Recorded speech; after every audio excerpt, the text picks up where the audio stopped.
প্রত্যেকটা বাড়িরই না একটা নিজস্ব গল্প থাকে, কিন্তু কিছু কিছু বাড়ির গল্প সেগুলো শুধু কালি দিয়ে নয়, রক্ত দিয়ে লেখা হয়।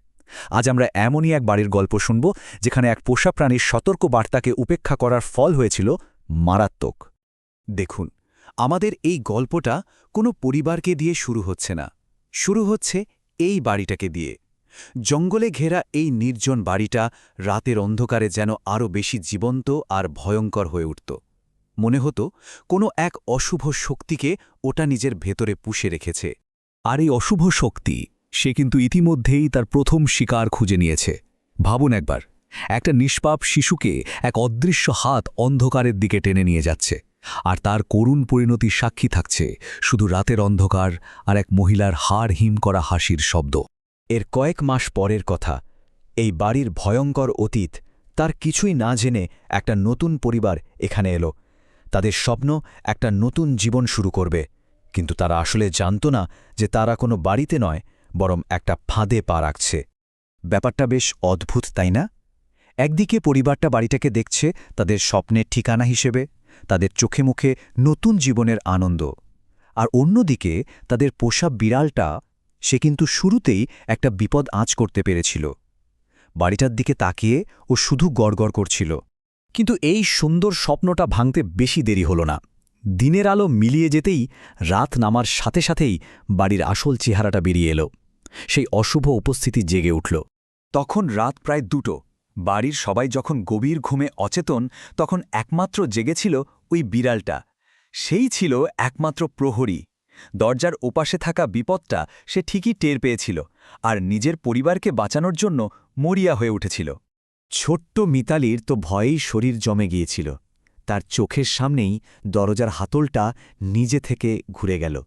খট করে তালা খোলার শব্দ হল, আর দরজাটা খুলে যেতেই তার ওপারে যা দেখা গেল তা হল জমাট বাঁধা নিকষ কালো অন্ধকার। আর ঠিক সেই জমাট অন্ধকার থেকেই বেরিয়ে এলো বিপদের প্রথম আভাস, এক মহিলার ফ্যাকাশে সাদা পা, যেন শিশুটিকে ইশারা করে ডাকছে সেই অন্ধকারের দিকে।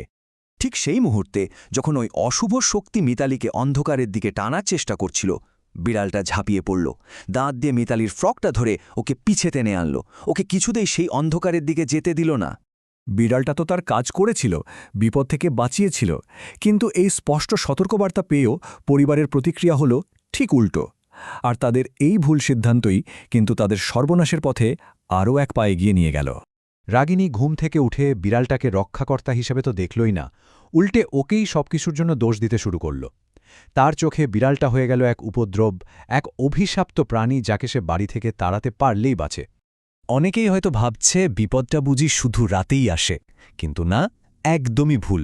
সেই অশুভ শক্তি এখন দিনের বেলাতেও তার জাল ছড়াতে শুরু করেছিল। মিতালি খেলতে খেলতে হঠাৎ অজ্ঞান হয়ে গেল।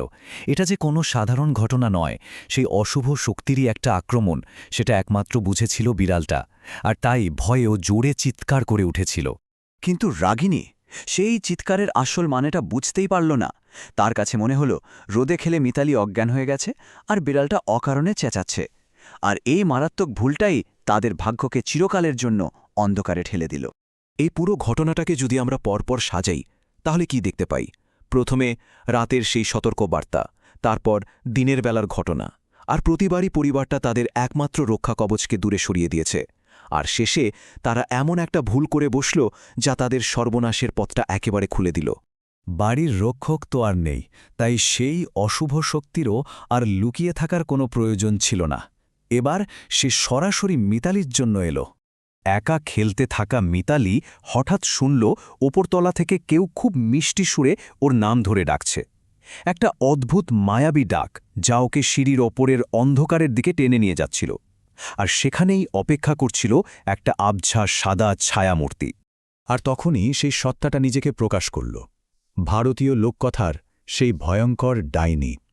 উড়ো চুল, কপালে বড় লাল টিপ, আর মুখে একটা অদ্ভুত চওড়া হাসি, যা একই সাথে আকর্ষণীয় আর হাড়হীন করা। ঠিক তখনই রাগিনীর গলার আওয়াজে মিতালির ঘোরটা কেটে গেল, আর মূর্তিটাও মিলিয়ে গেল। কিন্তু এটা ছিল সাময়িক স্বস্তি। বিপদ কাটেনি, বরং ডাইনি এখন এটা জেনে গেছে যে মিতালিকে বশ করা কতটা সহজ। আসল আঘাতটা হানবে যখন সবাই ঘুমিয়ে পড়বে। আবার সেই রাত 2টো, সে একই সময়ে দূর থেকে ভেসে এলো মিতালির নাম ধরে সেই ডাক, আর সেই ডাকেই ঘুমন্ত মিতালি বিছানা ছেড়ে উঠে দাঁড়ালো, হেঁটে চলল খোলা জানলার দিকে। মিতালি জানলা দিয়ে বাইরে তাকিয়ে দেখল সেই মহিলাটা দাঁড়িয়ে আছে 2 হাত বাড়িয়ে হাসুমুখে, কিন্তু আসল ভয়টা অপেক্ষা করছিল অন্যদিকে। মিতালি যেই না ঘুরে তাকাল, দেখল সেই একই মহিলা তার ঘরের বাইরের অন্ধকার হলওয়েতেও দাঁড়িয়ে আছে। মানে পালানোর কোনো রাস্তাই আর খোলা নেই, সে পুরোপুরি আটকা পড়ে গেছে। নিষ্পাপ মিতালি সম্মোহিতের মতো সেই হলওয়ের অন্ধকারের দিকেই হেঁটে গেল। ও হয়তো ভেবেছিল এটা কোনো খেলা, আর তারপর ওর শোবার ঘরের দরজাটা ধীরে ধীরে ওর পেছনে বন্ধ হয়ে গেল, চিরদিনের জন্য।